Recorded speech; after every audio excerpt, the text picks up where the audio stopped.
अल्हम्दुलिल्लाहि रब्बिल मशरिक़ैनि व रब्बिल मग़रिबैन वस्सलातु वस्सलामु अला सय्यदिल कौनैन व अला आलिहि व अस्हाबिहि फ़ाज़ू फ़िद्दारैन अम्मा बअद फ़अऊज़ु बिल्लाहि मिनश शैतानिर रजीम बिस्मिल्लाहिर रहमानिर रहीम। सुभान क़ाल अल्लाहु तबारक व तआला फ़िल क़ुरआनिल मजीद वल फ़ुरक़ानिल हमीद।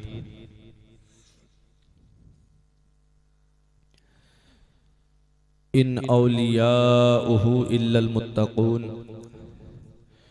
व क़ाल अल्लाहु तबारक व तआला फ़ी मक़ामिन आख़र यौम नहशुरुल मुत्तक़ीन इलर रहमानि वफ़दा व नसूक़ुल मुजरिमीन इला जहन्नम विरदा। आमन्तु बिल्लाहि सदक़ल्लाहुल अज़ीम व सदक़ रसूलुहुन नबियुल अमीनुल करीम व नहनु अला ज़ालिका लमिनश शाहिदीन व शाकिरीन वल्हम्दुलिल्लाहि रब्बिल आलमीन। आइए हज़रात, हम और आप मिलकर सबसे पहले मुस्तफ़ा जाने रहमत, शम्ए बज़्म हिदायत, नौ शहे बज़्म जन्नत, काबे के बद्रुद्दुजा, तैबा के शम्सुद्दुहा, दाफ़िए जुमला बला, शाफ़िए रोज़े जज़ा, जिस नबी की अज़मत व शान को बयान करते हुए मेरा इमाम फरमाता है, सरवर कहूँ के मालिको मौला कहूँ तुझे, बागे खलील का गुले ज़ेबा कहूँ तुझे, तेरे तो वस्फ़ ऐबे तनाही से हैं बरी, हैरा हूँ मेरे शाह में क्या क्या कहूँ तुझे। आखिर रज़ा ने ख़त्म सुखन इस पे कर दिया, खालिक का बंदा खल्क का आका कहूँ तुझे। वो नबी जिनकी अज़मत व शान को बयान करते हुए मेरे पीरो मुर्शिद हुजूर ताजुश शरिया फरमाते हैं, जहाँ में उनकी चलती है वो दम में क्या से क्या कर दें। बात है बेशक, जहाँ में उनकी चलती है वो दम में क्या से क्या कर दें। ज़मी को आसमां कर दें, सुरैया को सरा कर दें, फिजा में उड़ने वाले यूं न इतराएं निदा कर दें। वो जब चाहें जिसे चाहें उसे फरमा रवा कर दें। तमाम लोग मोहब्बत व अकीदत के साथ गुंबद खजरा की जानिब लो लगाकर दुरूद पाक की डालियां मोहब्बत की थालियों में सजाकर पेश करें। पढ़िए बावाज़ बुलंद, अल्लाहुम्मा सल्ली अला सय्यिदिना व मौलाना मुहम्मदिन व बारिक वसल्लिम, सलातुन व सलामन अलैका या रसूल अल्लाह सल्लल्लाहु तआला अलैहि वसल्लम। सरे शाम से लेकर अब तक ये प्रोग्राम बड़ी तेजी के साथ अपनी मंजिल की तरफ रवा दवा है और शायद इस प्रोग्राम की आखिरी कड़ी के रूप में मैं आपके सामने हाजिर आया हूँ। आप देख रहे हैं उलमाए किराम मिंबर नूर पे तशरीफ फरमा है। परवरदिगार आलम सबके इल्म व अमल व उम्र में खूब बरकतें अता फरमाए, आमीन। पहली बार मेरा इस सरजमीन पर आना हुआ है, इसलिए मैं सबके नामों से वाकिफ नहीं, मेरा परवरदिगार सबके नाम जानता है। बस इन हजरात की दुआएं मिल गईं तो मेरे लिए यही कामयाबी की जमानत बन जाएगी। कोई ज्यादा लंबी चौड़ी तकरीर नहीं, बातें नहीं, बस मफहूम आपके सामने पेश करके बड़ी जल्दी आपके सामने से मैं रुखसत हो जाऊंगा। ये जश्न गौसुल वरा है। हमारे सैयद अयूब साहिब किबला ने ये प्रोग्राम को सजाया है और बस्ती वालों ने बड़ी मेहनत की है, कमेटी के नौजवानों ने। परवरदिगार आलम उनकी मेहनत को अपनी बारगाह में कबूल फरमाए, सबकी दिली जायज़ तमन्नाएं पूरी फरमाए। मेरे इमाम का एक शेर सुने। मेरा इमाम फरमाता है,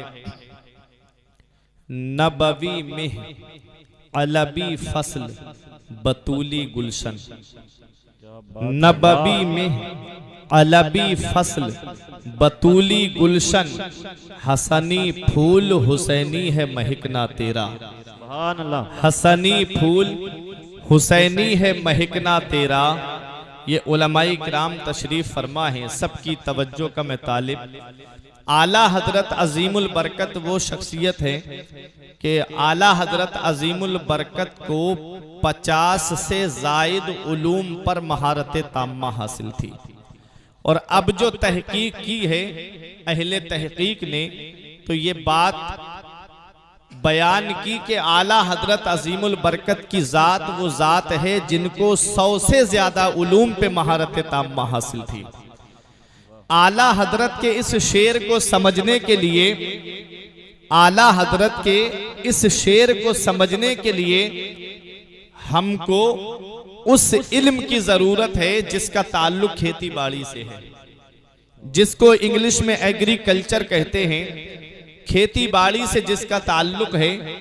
आप देखो, जब कोई बीज बोया जाता है या गाड़ा जाता है तो वो पौधा जो निकल करके आया वो किस बाग का है, कौन सा पानी दिया गया है उसे, और वो पौधे के अंदर खुशबू कहाँ की है, और वो पौधा है किसके बाग का, ये सारी बातें जहन में आती हैं।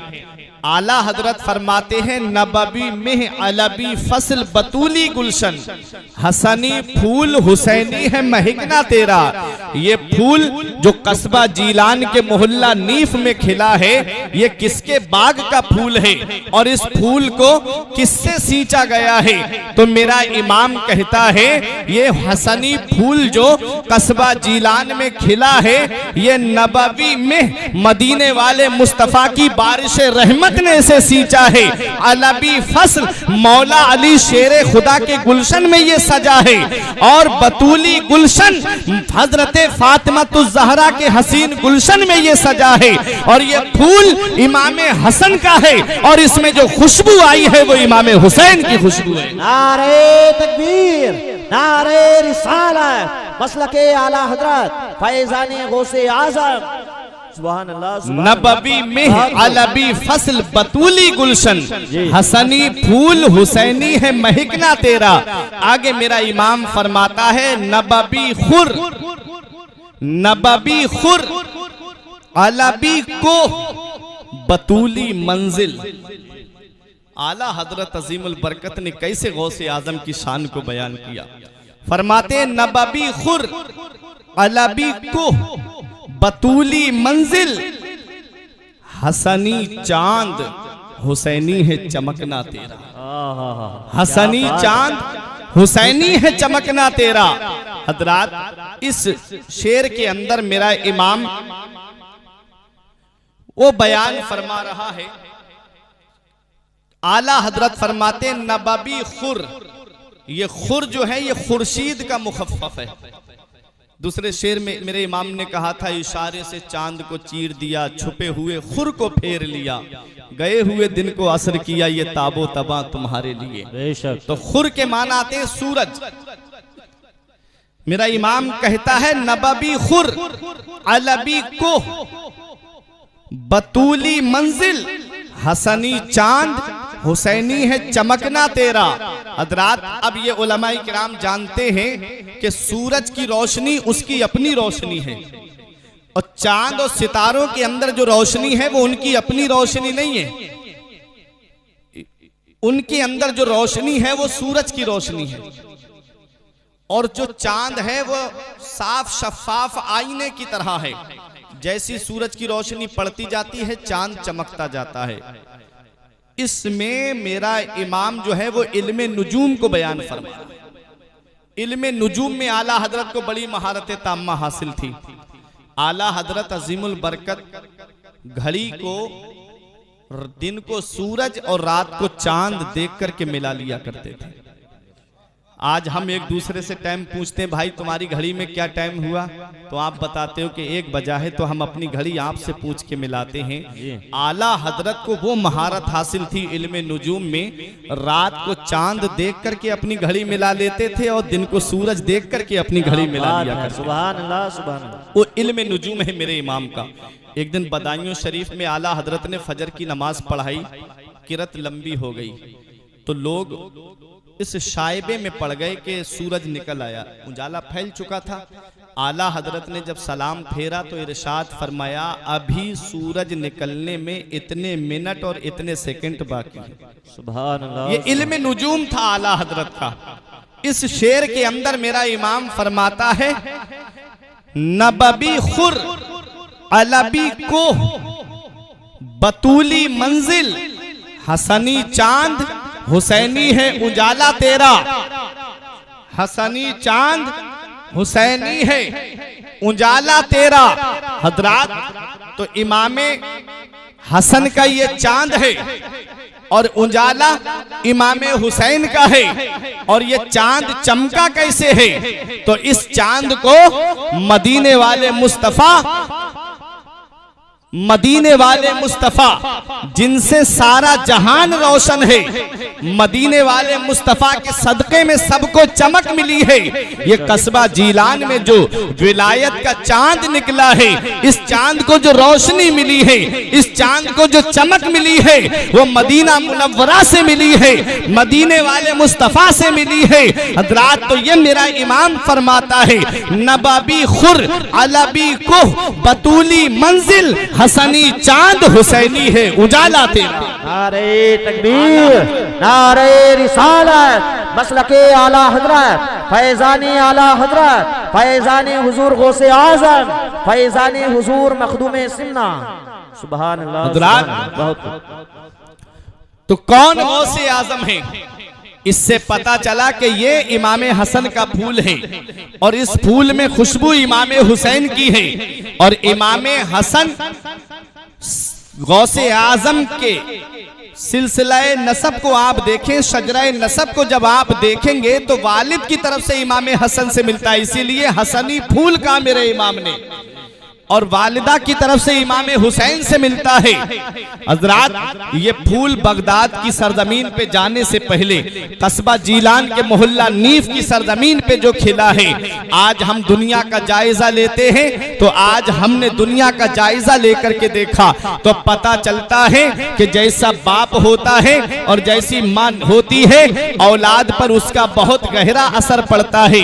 अगर बाप नमाजी होता है तो औलाद भी नमाजी होती है, अगर माँ कुरान पढ़ने वाली होती है तो बेटा भी कुरान पढ़ने वाला होता है। जैसा अभी आपने सैयद साहिब किबला से सुना कि माँ कुरान पढ़ने वाली थी तो गौस ए आजम 17 या 18 पारों के हाफिजे कुरान माँ के शिकम से पैदा हुए थे।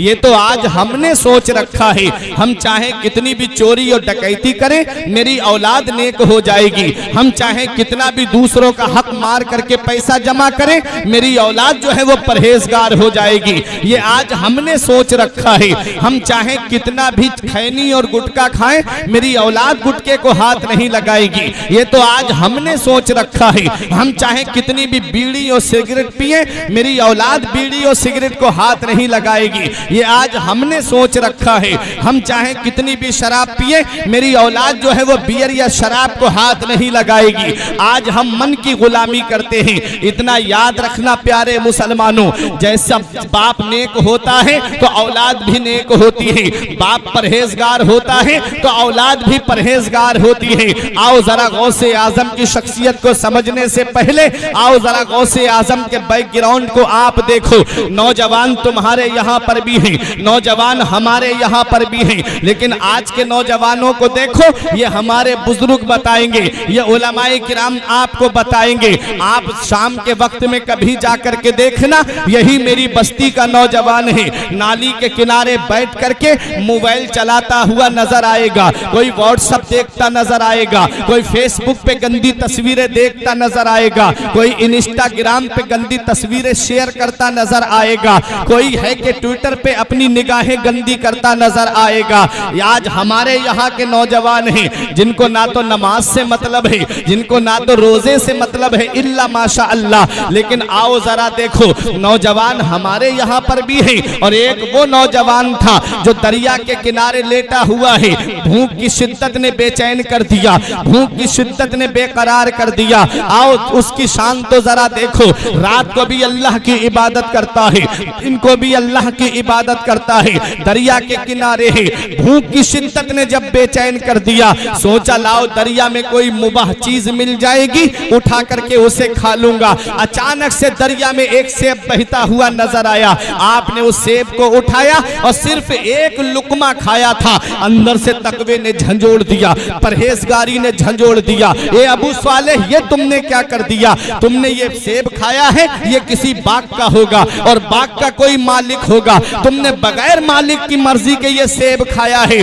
क्या जवाब दोगे कयामत में उस बाग के मालिक को, अगर उसने रब की बारगाह में खड़े होकर के तुमसे सेब का मुतालबा कर दिया या उसकी कीमत का मुतालबा कर दिया? क्या जवाब दोगे? तकवे ने झंझोड़ दिया, परहेजगारी ने झंझोड़ दिया। ये सिर्फ एक लुकमा खाया था तो जिस्म कांपने लगा अल्लाह के खौफ से। जरा आज सोचो तो सही, आज के मुसलमान की हालत देखो, न जाने कितने लोगों का हक मार करके बैठा हुआ है, न जाने कितने लोगों की जमीन पर नाजायज कब्जा करके उनकी जमीनों को बेच करके उनके पैसे को इस तरह से हजम कर लिया कि डकार भी नहीं ली। ये क्या जवाब देंगे कयामत के दिन? वो देखो गौसे आजम के वालिद थे, सिर्फ एक कराहियत वाला लुकमा शिकम के अंदर चला गया, तकवे ने झंझोड़ दिया, परहेजगारी ने झंझोड़ दिया। आज का मुसलमान कहता है पैसा हो चाहे जैसा हो, चाहे किसी की जमीन पे कब्जा करके पैसा मिले, मुझे पैसा कमाना है, चाहे किसी का हक मार के मुझे पैसा मिले, मुझे पैसा कमाना है, चाहे कहीं से भी आए लेकिन मुझे पैसा चाहिए। आज इस पैसे की लालच ने इंसान को उस दहाने पे पहुंचा दिया है, उसे ना तो अपना भाई दिखता है, ना तो उसको अपना अजीज दिखता है, ना उसे अपना रिश्तेदार दिखता है। ये गौसे आजम के वालिद हैं, दरिया के किनारे का सफर कर रहे हैं। आप कई मील सफर करने के बाद में एक बाग के अंदर पहुंचे जिसकी शाखें दरिया पे लटक रही थी। बाग के अंदर गए, वहां पर एक अल्लाह का वली अल्लाह अल्लाह में मशगूल है, जाकर के सलाम किया। उन्होंने सलाम का जवाब दिया, कहते हैं कि मैं आपके पास माफी मांगने के लिए आया हूं। बुजुर्ग ने कहा किस चीज की माफी? कहा माफी ये है, इस चीज की माफी, मैंने आपके बाग का एक सेब खा लिया है, क्या आप मुझे माफ कर देंगे? कहा कहां से आ रहे हो? कहा इतने मील का सफर करके आ रहा हूं। बुजुर्ग ने सरापा को देखा, सर से लेके पैर तक देखा, वो भी अल्लाह का वली, आने वाला भी अल्लाह का वली, वलीरा वली मी शनासत, वली को वली पहचानता है और बुलंदी के आसार तो पेशानी से जाहिर हो रहे थे। फौरन बुजुर्ग ने कहा माफ तो कर दूंगा लेकिन दो शर्तें माननी पड़ेगी। अल मुख्तसर ये वाकया आप सुनते रहते हो, देखो गौसे आजम बनते कैसे हैं। गौसे आजम की शख्सियत को समझना है तो पहले इन दो शख्सियतों की अजमत को आप समझो। कई साल तक बाग की रखवाली करते रहे और शान ये है गौसे आजम के वालिद की। एक दिन गौसे आजम के नाना के कुछ मेहमान आए और आकर के कहा हमें सेब खिलाइए। गौसे आजम के नाना ने हजरत अबू सालेह मूसा जंगी दोस्त से कहा जाओ बेटा सेब तोड़ करके लाओ। जब सेब ला करके मेहमानों के सामने रखे तो मेहमान जिस सेब को हाथ लगाएं और खाएं, कोई कड़वा निकल जाए, कोई फीका निकल जाए, कोई बदमजा निकल जाए। कहा कैसा नौकर तुमने बाग में रखा है, इसे आज तक ये पता नहीं चला कौन से बाग का सेब मीठा है, कौन से पेड़ का सेब मीठा है और कौन से सेब पे फल जो है, कौन से पेड़ पे फीका सेब आता है। गौसे आजम के नाना ने कहा ए अबू सालेह बेटा तुम्हें ये पता नहीं चला है कि कौन से पेड़ पे मीठा फल आता है? तब गौसे आजम के वालिद का जवाब सुनो, फरमाते हैं पता उसे होता है जो खाता है। मैं जब से तुम्हारे बाग में आया हूं मैंने तुम्हारे एक सेब को भी चक्कर के नहीं देखा है। नारे तकबीर, नारे रिसालत, मसलके आला हजरत फैजानी हुजूर गौसे आजम हजरत मौलाना फुरकान रजा मंजरी सुभान अल्लाह। गौसे आजम के वालिद हैं, कहते मैंने तो चक्के भी नहीं देखा है, एक सेब का एक लुकमा खा लिया था तो बाग की रखवाली कर रहा हूँ। मेहमान बोले समझ में नहीं आती ये बात, रातों दिन बाग में रहता है फिर भी नहीं खाया। तो गौसे आजम के नाना बोले मैं जानता हूँ इसका मर्तबा क्या है। कहा कैसे? कहा एक दिन आंधी आई, सख्त आंधी थी, मैं अपने घर से बाहर निकला, मैंने सोचा लाओ देखूं मेरे बाग का क्या हाल है। कहते जब मैं अपने बाग में आया तो मैंने नजर डाली तो मेरे इर्द गिर्द जितने बाग थे सबके फल जमीन पे पड़े हुए थे और मेरे बाग के अंदर ये नौजवान आंधी में तू चराग जला करके कुरान की तिलावत कर रहा था, मेरे बाग का एक फल भी नहीं गिरा था। सुभान अल्लाह। ये वालिद हैं गौसे आजम के। गौसे आजम बनते कैसे हैं आप देखें तो सही। पहली शर्त पूरी हुई, कहा माफ कर दीजिए। कहा बेटा दूसरी शर्त रह गई है। कहा दूसरी शर्त क्या है? कहा आपको मेरी बेटी से निकाह करना पड़ेगा। कहा उसके बाद माफ कर दोगे? कहा हाँ माफ कर दूंगा, लेकिन निकाह करना पड़ेगा। बोले राजी तो हो गए हो, लेकिन मेरी बेटी की बातें भी तो सुन लो, उसके अंदर है क्या क्या मामला? कहा बताइए। कहा कानों से बहरी, हाथों से लुंजी, पैरों से लंगड़ी, जुबान से गूंगी, आंखों से अंधी। बताओ ऐसा मॉडल आज के नौजवान के सामने रख दिया जाए तो क्या शादी के लिए तैयार होगा? हरगिज तैयार नहीं होगा। अरे पता चल जाए लड़की के पैर में फर्क है, वो जब चलती है तो लंगड़ा के चलती है, तो लड़का रिश्ते से मना करने के लिए इसरार करता है घर वालों को। और ऐसी लड़की जिसको पूरी जिंदगी बिठा के खिलाना है, सिर्फ पूरी जिंदगी खिलाना है, खिदमत की कोई उम्मीद नहीं, लेकिन ये तकवा था, परहेजगारी थी। कहा कि मैं दुनिया में सजा बर्दाश्त करने के लिए तैयार हूँ, आखिरत में सजा बर्दाश्त नहीं करूंगा। वाह। आज दूसरों का हक मारने वाले कहते हैं वहां जो होगा देखा जाएगा, वहां जो होगा देखा जाएगा। अल्लाह का अजाब बहुत सख्त है। इन्ना बत्शा रब्बिका लशदीद, तेरे रब की पकड़ बहुत सख्त है। जब अल्लाह पकड़ता है तो कोई छुड़ाने वाला नसीब नहीं होता है। बेशक, इसलिए उसके अजाब से डरना चाहिए। जब तक ढील दिए हुए है तुम सोचते हो कि बहुत सुकून से जिंदगी कट रही है, लेकिन ऐसा नहीं है। जब मेरा रब पकड़ता है तो कोई छुड़ाने वाला नहीं मिलता। उसकी पकड़ से डरना चाहिए, उसके अजाब से डरना चाहिए। आपका निकाह हो गया, आप हुजरे के अंदर गए और जैसे ही अंदर पहुंचे, अंदर बैठी दुल्हन इस्तकबाल के लिए खड़ी हो गई, सलाम किया, फौरन वापस आ गए। सोचने लगे पैरों से लंगड़ी होती तो खड़ी क्यों होती, अगर ये जुबान से गूंगी होती तो मुझे सलाम क्यों करती, आंखों से अंधी होती तो मुझे देख के खड़ी क्यों होती। आके बुजुर्ग से कहा हुजूर किस कमरे में आपने मुझे भेज दिया? वो लड़की तो सही है, आपने जो बातें बताई थी वो उनमें नहीं पाई जाती हैं। कहा बेटा जो बातें मैंने बताई थी उनकी मुझसे वजाहत सुन लो, मैं क्या कहना चाहता हूँ। गौसे आजम के वालिद ने कहा बताइए। कहा मैंने कहा था मेरी बेटी आंखों से अंधी है, आज तक मेरी बेटी ने गैर महरम को अपनी आंखों से नहीं देखा। क्या बात। मैंने कहा मेरी बेटी जुबान से गूंगी है, आज तक मेरी बेटी झूठ नहीं बोली। मैंने कहा मेरी बेटी हाथों से लुंजी है, आज तक किसी हराम माल को उसने हाथ नहीं लगाया। मैंने कहा पैरों से लंगड़ी है, आज तक मेरी मर्जी के खिलाफ कदम घर से बाहर नहीं निकाला।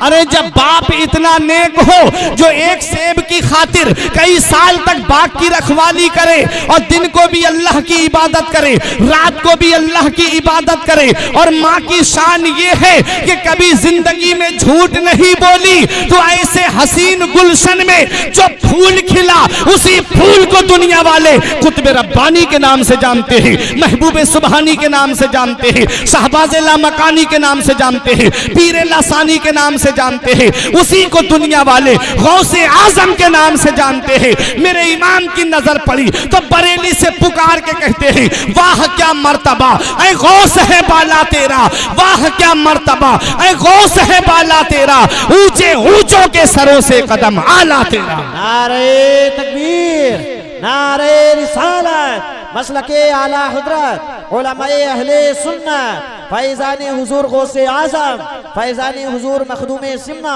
हजरत अल्लामा मौलाना फुरकान रजा मंजरी। कौन गौसे आजम है? हजरत जब बाप ऐसा नेक है और माँ ऐसी परहेजगार है तो गौसे आजम की शान देखो, पहले दिन से ही रोजा रखते हुए नजर आ रहे हैं। यहीं से पता चल गया कि जब बाप नेक होता है और जब माँ नेक होती है, अरे जब बाप वो है कि जिसकी पिंडली में तीर लग जाए, सहाबा कहे अली तीर निकाल देते हैं, जब तीर निकाला जाए तो दर्द होने लगे, आपसे दर्द सहा ना जाए। किसी ने कहा अली शेरे खुदा से आप नमाज पढ़िए, आप नमाज के लिए जब खड़े हो गए पैर से तीर निकाल लिया गया, आपको पता भी नहीं चला। जब नमाज से फारिग हुए तो मौला अली शेरे खुदा फरमाते हैं खुदा की कसम मेरे पैर से तीर कब निकल गया मुझे पता भी नहीं चला।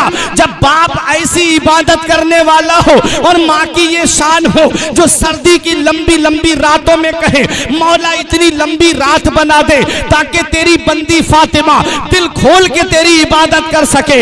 माँ की शान ये है कि जो कुरान दिन को भी पढ़े रात को भी कुरान पढ़े तो ऐसे उसके हसीन गुलशन में जो फूल खिला है। अरे जब माँ कुरान पढ़ने वाली फातिमा होती है तो बेटा नेज़े पे चढ़ के कुरान सुनाने वाला हुसैन होता है। क्या बात है, सुभान अरे जब माँ उम्मुल खैर फातिमा हो और बाप अबू स्वालेह मूसा जंगी दोस्त हो तो उनके जरिए जो बच्चा दुनिया में आया उसी बच्चे को दुनिया वाले गौसे आजम के नाम से जानते हैं। हाँ हाँ, बाप सैयद गयासुद्दीन हो और माँ माहे नूर बीबी हो तो उनके जरिए जो बच्चा दुनिया में आया उसी बच्चे को दुनिया वाले हुजूर सुल्तानुल हिंद ख्वाजा गरीब नवाज के नाम से जानते हैं। जो 95 लाख गैर मुस्लिमों को कलमा पढ़ाता हुआ नजर आता है। हाँ हाँ, जब बाप नेक होता है, बाप इबादत करने वाला, माँ इबादत करने वाली तो उनके जरिए जो बच्चा दुनिया में आया उसी बच्चे को दुनिया वाले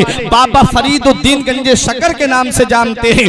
बाप भी सब्र करने वाला, माँ भी सब्र करने वाली, उनके जरिए जो बच्चा दुनिया में आया उसी बच्चे को दुनिया वाले साबिर पाक कलियरी के नाम से जानते हैं।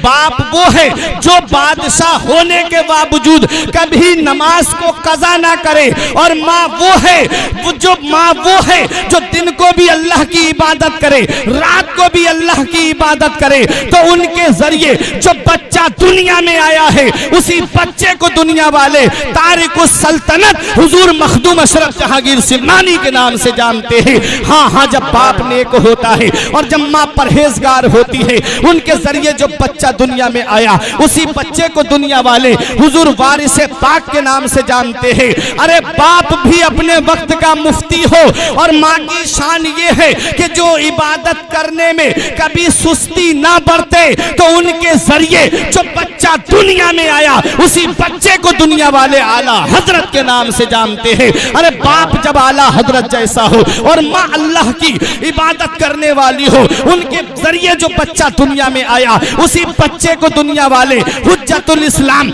हामिद रजा खान के नाम से जानते हैं। जो लाहौर की सरजमीन से गुजरे चेहरे से थोड़ा सा नकाब उठ जाए, गैर मुस्लिम दुकान से निकल करके कदमों पे गिर के कहे जब बरेली के हामिद रजा के हुस्न का ये आलम है तो मदीने वाले मुस्तफा के हुस्न का आलम क्या? नारे तकबीर, नारे रिसालत, मसलके आला हजरत फैजाने हुजूर गौसे आजम, फैजाने हुजूर मखदूमे सिमना, फैजाने हुजूर वारिसे पाक, फैजाने हुजूर मुफ्ती आजम हिंद हजरत अल्लामा मौलाना फुरकान रजा मंजरी।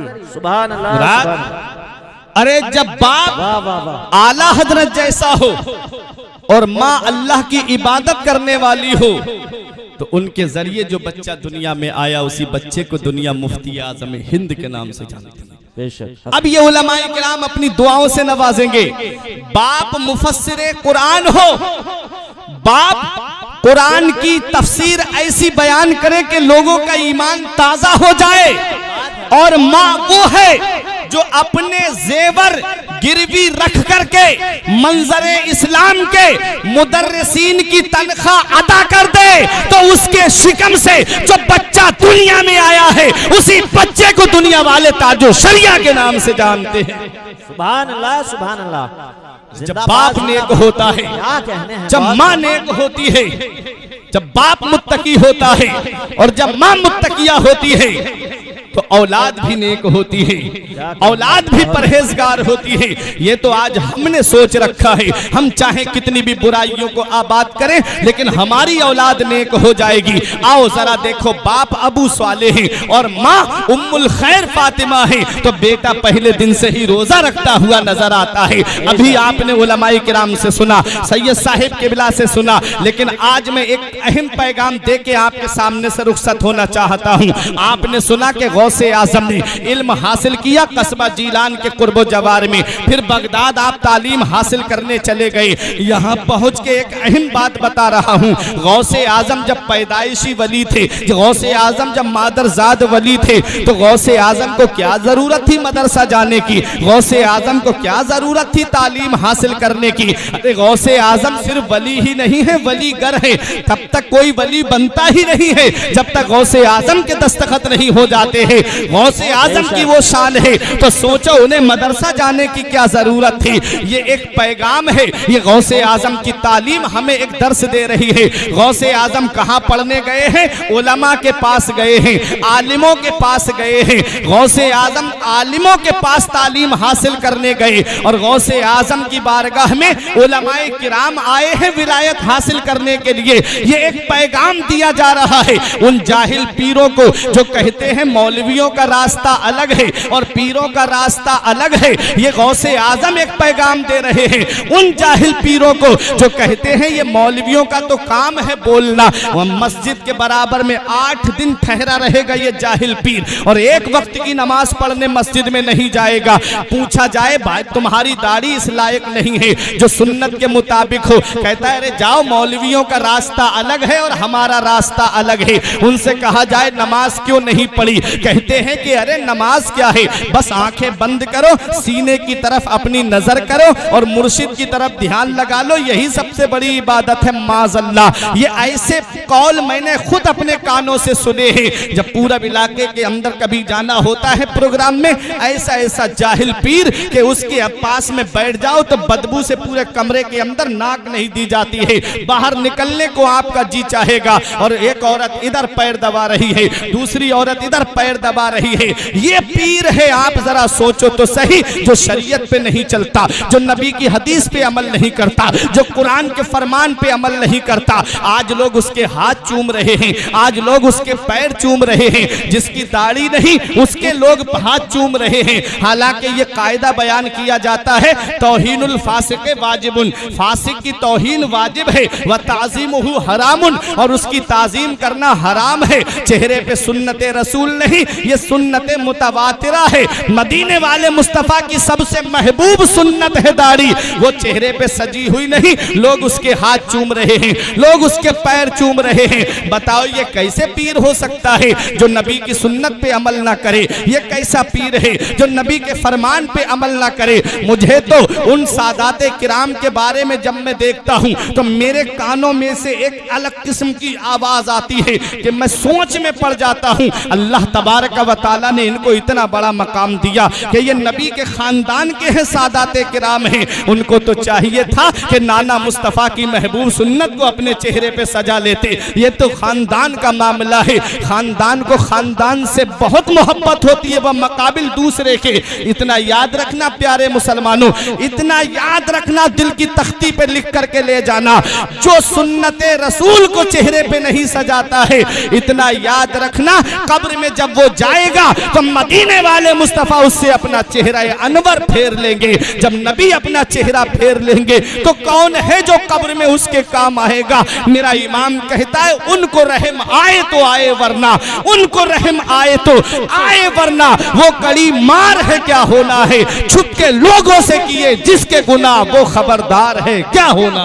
सुभान अल्लाह, सुभान अल्लाह। गौसे आजम पैदाइशी वली है, फिर भी मदरसा पढ़ने गए, आलिम के पास गए ताकि कोई ये ना समझ ले कि आलिम का रास्ता अलग है और पीर का रास्ता अलग है। और गौसे आजम की बारगाह में आलिम आए फैज हासिल करने के लिए ताकि दुनिया ये देख ले कि ये गौसे आजम है। इनकी बारगाह में उलमाए किराम भी आ रहे हैं फैज लेने के लिए। आज हम अपने बच्चों को मदरसा नहीं भेजते, गौसे आजम तालीम हासिल करने जा रहे हैं, तमाम वलियों के सरदार हैं। जब गौसे आजम इल्म हासिल कर रहे हैं तो हमको चाहिए कि हम भी अपनी औलाद को दीनी तालीम हासिल कराएं।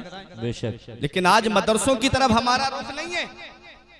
मदरसों से हमने अपने बच्चों को हटा दिया। ये अंग्रेजों की बहुत बड़ी साजिश थी। जब वो हिंदुस्तान पे कब्जा किया उन्होंने तो देखा मुसलमान दब नहीं रहे, कैसे इन्हें दबाया जाए, कैसे इन पे कब्जा किया जाए।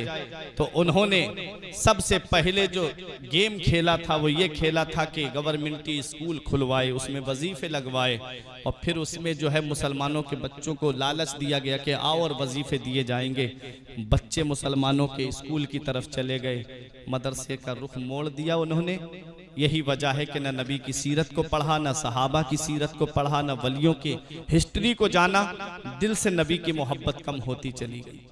आज सिर्फ जुबान से दावा करते हैं कि मुस्तफ़ा के नाम पे हम सर कुर्बान कर देंगे, मौका आ जाए तो एक नज़र नहीं आएगा।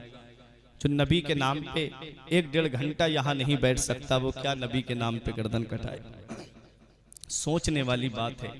सिर्फ जुबानी मोहब्बत है हमारी, दिल से मोहब्बत नहीं है। अगर दिल से मोहब्बत होती तो नमाज एक कज़ा नहीं होती। अगर दिल से मोहब्बत होती तो सुन्नत रसूल हमारे चेहरे पे होती। अगर दिल से नबी से मोहब्बत होती तो हमारा लिबास इस्लामी होता। ये सिर्फ जुबानी मोहब्बत है। हमने मदरसों से अपने बच्चों को दूर कर दिया। यही वजह है कि आज हमारे दिलों से मोहब्बत रसूल कम होती चली गई। अब उलमा बताते हैं तो कुछ लोग हैं जो उसको मानते हैं, कुछ हैं जो कहते हैं अरे इनका तो काम है यही बोलना।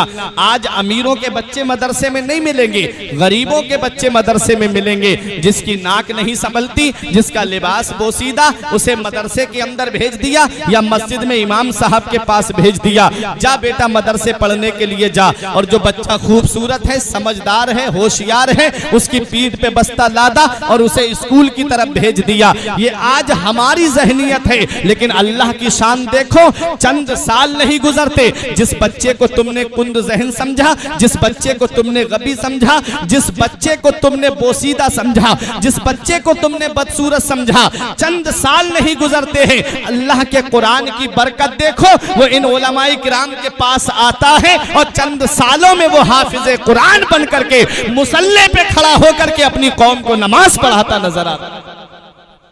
ये शान है। और इतना याद रखना, आप सोचो दीनी तालीम से हटकर के हम कामयाब हो जाएं तो आप कामयाब नहीं हो सकते।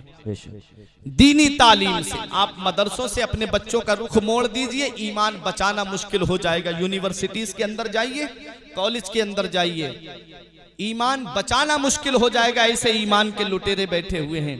बचपन ही से जब बच्चा कॉन्वेंट स्कूल में जाता है तो बचपन ही से उसके जहन में डाला जाता है ईसा इज द गॉड, ईसा अल्लाह के बेटे हैं, माज़अल्लाह। और आप पूछ लीजिए जो बच्चा पढ़ता हो कॉन्वेंट स्कूल में, खाली ईसा इज द बोलिए आप, आगे खुद कह देगा वो गॉड। ये उनको रटाया जाता है बच्चों को। और जब बच्चा पढ़ा हुआ होगा मदरसे का तो कहेगा कि नहीं, वो खुदा के बेटे नहीं हैं, वो खुदा के रसूल हैं, वो खुदा के नबी हैं, वो खुदा के पैगंबर हैं। ईमान बच जाएगा उसका।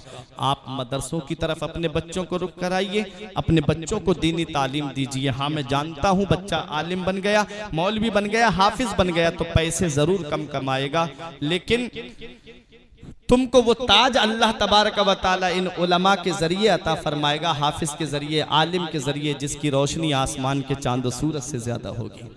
नबी फरमाते मन करा अल कुरान व अमिला बिमा फी यलबिसु वालिदाहु ताजन यौमल क़ियामती दौहु अहसनो का दौइ शम्स।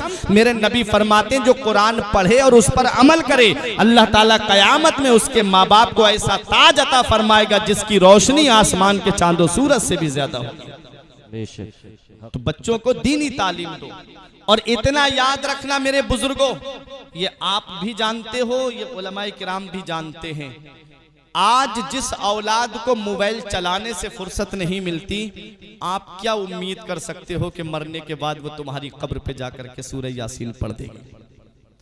जिस औलाद को आज अपने मसरूफियात से फुर्सत नहीं है, आप क्या उम्मीद कर सकते हो कि वो आपकी कब्र पे जाकर के कुरान पढ़ेगी। इसलिए इल्मी साहब का ये शेर लिख लो कि पढ़ के तू कुरान को अब जमा कर ले कुछ सवाब, कब्र पर फिर कौन आए फातिहा के वास्ते। काम वो कर ले प्यारे जिसके 22 कब्र में, बागे रिजवा से खुले खिड़की हवा के वास्ते। काम दोजक के किए जन्नत का है उम्मीदवार, कसरे जन्नत तो बना है पारसा के वास्ते। तो अपने बच्चों को मदरसे का रुख कराओ। ये बात मैंने इसलिए बोली कि जब औलाद हाफिज होगी, आलिम होगी, तो वो नमाज पढ़ेगी, और जब नमाज पढ़ेगी तो ये दुआ करेगी, रब्बना ग़फ़िरली वले वालिदैया वलिल मुमिनीना यौम यक़ूमुल हिसाब, जिसका तर्जमा ये है, ए अल्लाह मुझे बख्श दे, मेरे माँ बाप को बख्श दे और तमाम मोमिनीन को बख्श दे। तो इसलिए इस हाल में अपनी औलाद को छोड़ के जाओ कि जब जनाजा उठे तो वो जायदाद का बंटवारा करती नजर ना आए, बल्कि सूरह यासीन शरीफ की तिलावत करती नजर आए। इसलिए दीनी मदारिस की तरफ अपने बच्चों का रुख कराओ, अपने बच्चों को दीनी तालीम दो। आज जो अपने बच्चों को तालीम नहीं देना चाहते, ये बहुत कड़वी बात कहने जा रहा हूं मैं, इसमें हमारी अपनी कमी है। वजह क्या है कि हम सोचते हैं कि हमारा बच्चा या तो हाफिज बनेगा या आलिम बनेगा, और जब वो हाफिज या आलिम बन जाएगा हजरत, तो ये सोच है मेरी कौम की कि वो सोचते हैं क्या करेगा, या तो मदरसे में जाकर के बच्चों को पढ़ाएगा या मस्जिद में जाकर के इमामत करेगा। और इमामत में कितनी तनख्वाह मिलेगी? 5,000 या 6,000 की। मदरसे में जाएगा, प्रिंसिपल के ओहदे पे है तो बहुत मिल गई तो 8,000, इससे ज़्यादा तो नहीं, या बहुत ज़्यादा मुखलिस लोग हैं तो 10,000 तनख्वाह मिल जाएगी, इससे ज़्यादा तो नहीं। ये मेरी कौम की सोच बन गई है। आज मैं आप ही लोगों में से किसी से कहूँ कि मैं आपके बच्चे की फला जगह जॉब लगवा रहा हूँ, तो आप कहोगे मौलाना साहब कम से कम तनख्वाह 25,000 होना चाहिए, कम से कम तनख्वाह 50,000 होनी चाहिए। क्यों? क्योंकि मेरा बच्चा कैसे घर वालों का पेट पालेगा, कैसे अपने बच्चों का गुजारा करेगा, बहुत सारे अखराजात हैं, बहुत सारे खर्चे हैं।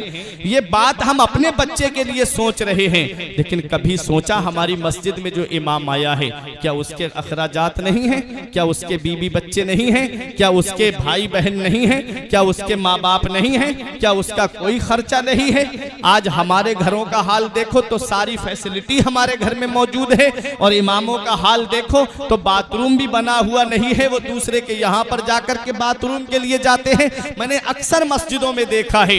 ये आज मेरी कौम ने हाल बना दिया है ना, यही वजह है कि आज अमीरों के बच्चे मदरसे में पढ़ते हुए नजर नहीं आते हैं। इतना याद रखना प्यारे मुसलमानों, ये उलमाए किराम हैं, आला हजरत अजीमुल बरकत फरमाते हैं उलमा को माकूल तनख्वाह देनी चाहिए ताकि वो दीन की खिदमत जो है वो खुशदिली के साथ में करें। और शेख सादी फरमाते हैं उलमा रा जर भी दे, उलमा को जर दे, यानी उलमा को माल दे, ताकि वो दुनिया व माफिया से बेनियाज होकर के सिर्फ बैठ करके बच्चों को दीनी तालीम देते नजर। बेशक, सुभान अल्लाह, सुभान अल्लाह।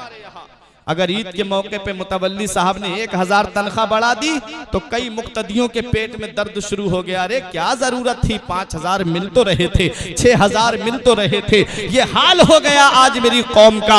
इतना याद रखना प्यारे मुसलमानों, जो कौम अपने इमामों की इज्जत नहीं करती, जो कौम अपने असातिज़ा की इज्जत नहीं करती, जो कौम अपने आलिम और हाफिजों की इज्जत नहीं करती है, उस कौम का नाम बहुत जल्दी सफाए हस्ती से मिटा दिया जाता है। मेरे प्यारे मुसलमानों, ये गौसे आजम है जो दीनी तालीम हासिल करते हैं, और खुद गौसे आजम ने फरमाया, अब कसीदा गौसिया सुनो, कल मेरी तकरीर खत्म होने जा रही है। मेरे गौस फरमाते हैं दरस्तुल इल्म हत्ता सिरतु कुतबा, मैंने पहले इतना इल्म हासिल किया है, मैंने इतनी तालीम हासिल की है कि अल्लाह ने मुझे कुतुब बना दिया।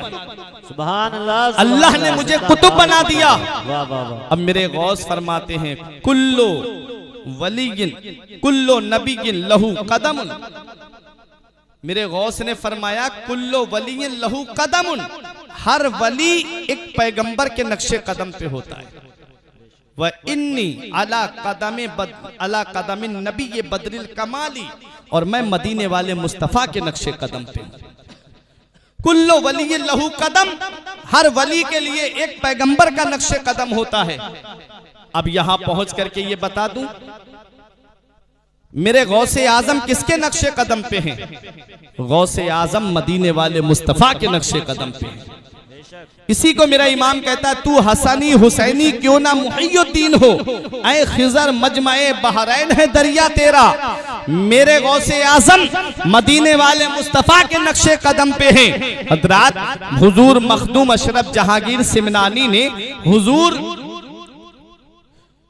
सैयद शरफुद्दीन याहिया मुनीरी, जिनका मजार बिहार की सरजमीन पर है, उनके किसी मुरीद से पूछा था कि जरा पता लगाओ मैं किसके नक्शे कदम पे हूं, किसने पूछा था? मखदूम अशरफ जहांगीर सिमनानी ने। सुभान अल्लाह। जो बादशाहत छोड़ करके आए, जो सल्तनत छोड़ करके आए, आज एक बार कोई कुर्सी पे बैठ जाए 5 साल के लिए तो उसका दिल चाहता है कि वो कुर्सी को न छोड़े और परेशान रहता है कैसे ये कुर्सी मेरे पास रहे, मेरे पास से जाए नहीं। लेकिन वो थे हजरत मखदूम अशरफ जहांगीर सिमनानी, जिन्होंने अल्लाह की रजा के लिए और नबी के दीन की खातिर बादशाहत को छोड़ दिया। और जब सिमना का तख्त छोड़ा, अल्लाह ने वो मकाम अता फरमाया कि गौसुल आलम का लक़ब आपको अता फरमाया, सुभान अल्लाह, जहांगीर का लक़ब आपको अता फरमाया। और आज भी जो करामतों के मुनकिर हैं, उन्हें किछौछा शरीफ की सरजमीन पे ले जाओ और वहां जाकर के देखो, नीर शरीफ का पानी आज भी शिफा बना हुआ है।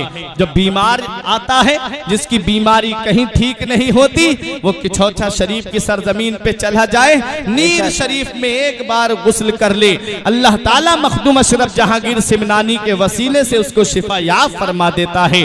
आज वही किछौछा की सरजमीन है जहां आप जाकर के देख लीजिए, जो जिन्न कहीं किसी से ना भागता हो, उसे किछौछा शरीफ में एक चराग जलता है, उसके सामने बिठा दीजिए, बड़े से बड़ा भूत प्रेत भागता हुआ नजर आता है। ये मखदूम अशरफ जहांगीर सिमनानी की शान है।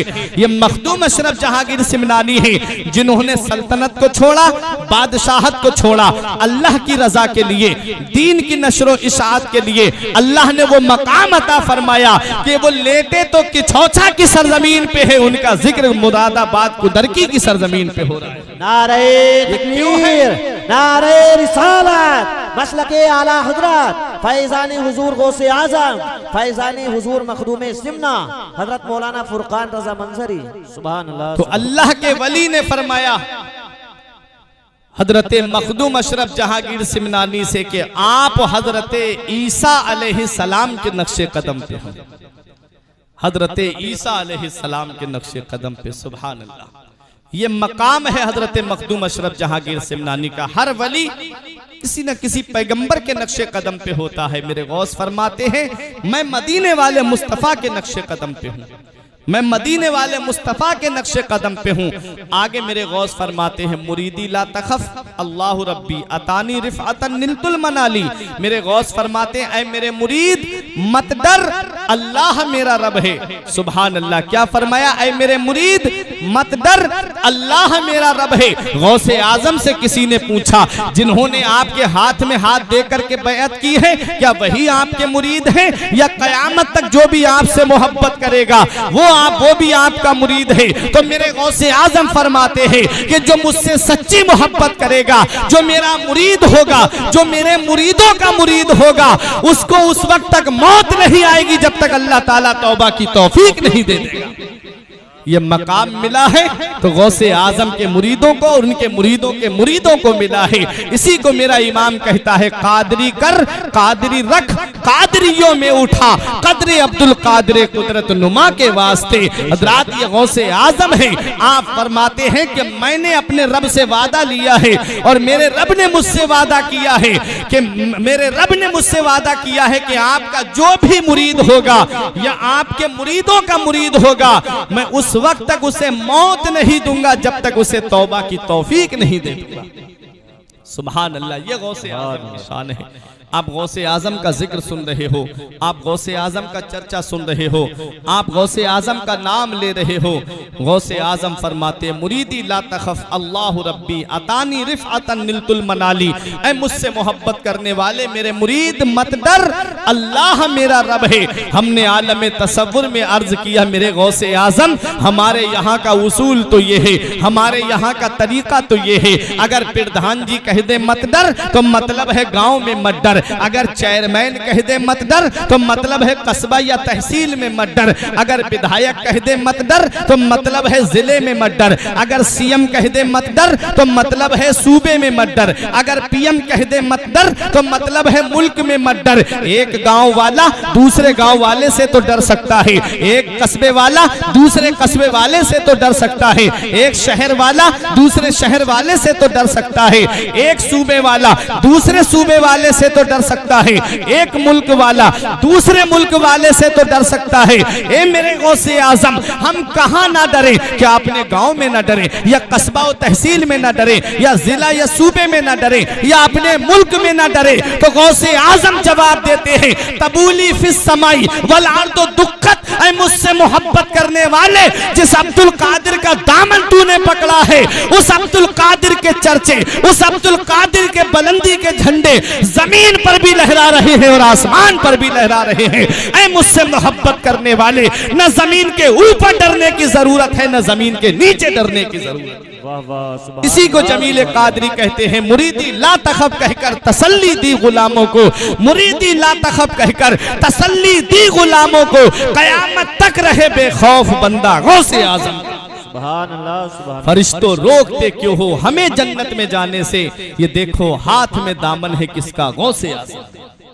गौसे आजम ऐसे ही नहीं बने, दरस्तुल इल्म हत्ता सिरतो कुतुबा, पहले मैंने तालीम हासिल की, इल्म हासिल किया, अल्लाह ने मुझे कुतुब बना दिया। पता चला सरदारी इल्म से मिलती है, बुलंद रुतबा इल्म से मिलता है, बुलंद मकाम इल्म से मिलता है, बुलंद अजमत इल्म से मिलती है, बुलंद रुतबा इल्म से मिलता है। अगर इल्म तुम्हारे पास है तो सब तुम्हारी इज्जत करेंगे। तालीम तुम्हारे पास नहीं, एजुकेशन तुम्हारे पास नहीं, शिक्षा तुम्हारे पास नहीं, तो समझ लो तुम्हारी कोई इज्जत नहीं होगी, लोग तुमसे बचते हुए नजर आएंगे। अगर तुम चाहते हो लोग तुमसे मोहब्बत से बात करें तो तुम्हें तालीम हासिल करनी पड़ेगी। और तालीम हासिल करने के साथ साथ मैं ये नहीं कहता कि आप जो है वो इंग्लिश मीडियम में न जाइए, बल्कि पहले अपने मजहब की तालीम हासिल कीजिए, पहले अपने दीन की तालीम हासिल कीजिए, पहले सीने को जो है वो कुरान की तालीम से मुज़य्यन कीजिए, तब उसके बाद जाकर के कोई भी तालीम हासिल कीजिए जिसकी आपको ज़रूरत पड़ेगी। तो ये गौसे आज़म रज़ी अल्लाह ताला अन्हु हैं। आप तालीम हासिल करने के लिए बगदाद का सफ़र करते हैं, और बगदाद का सफ़र करने के बाद में आपने तालीम हासिल की, और आज हिंदुस्तान की सरजमीन पे जो सलासिल आप देख रहे हो, 4 सिलसिले बहुत मशहूर हैं, चाहे सिलसिला चिश्तिया हो, चाहे सिलसिला सुहरवर्दिया हो, चाहे सिलसिला नक्शबंदिया हो, चाहे सिलसिला अबुल उलाइया हो, हजरात चाहे सिलसिला अबुल उलाइया हो, हर सिलसिले में फैज बगदाद के गौसे आजम का आया है। बेशक गौसे आजम रजी अल्लाह ताला अन्हु की बारगाह में 57 दिन गरीब नवाज ने फैज़ हासिल किया। कहा हुजूर इराक मुझे दे दीजिए। फरमाया इराक में शेख शहाबुद्दीन सुहरवर्दी को दे चुका हूँ, तुम्हें हिंद दे रहा हूँ, तुम्हें हिंदुस्तान दे रहा हूँ। सुभान अल्लाह, हिंदुस्तान की सरजमीन गरीब नवाज को मिली, इराक शेख शहाबुद्दीन सुहरवर्दी को मिला। तो गौसे आजम का फैज आप देखिए। आप बुखारा से गुजर रहे थे, आपने फरमाया अभी मुझसे काफी सालों के बाद में यहाँ एक अल्लाह का वली पैदा होगा जिसका नाम शाह नक्शबंद होगा, जिससे सिलसिला नक्शबंदिया चला। फरमाया मैं उनका फैज आज ही यहाँ पर दे करके जा रहा हूँ, उनका हिस्सा यही दे करके जा रहा हूँ। मेरे इमाम का आप शेर सुनो, मजराए चिश्तो बुखारा हो इराको अजमेर, कौन सी किश्त पे बरसा नहीं झाला तेरा। हर जगह गौसे आजम का फैज पहुंचा है, हर सिलसिले में गौसे आजम का फैजान है।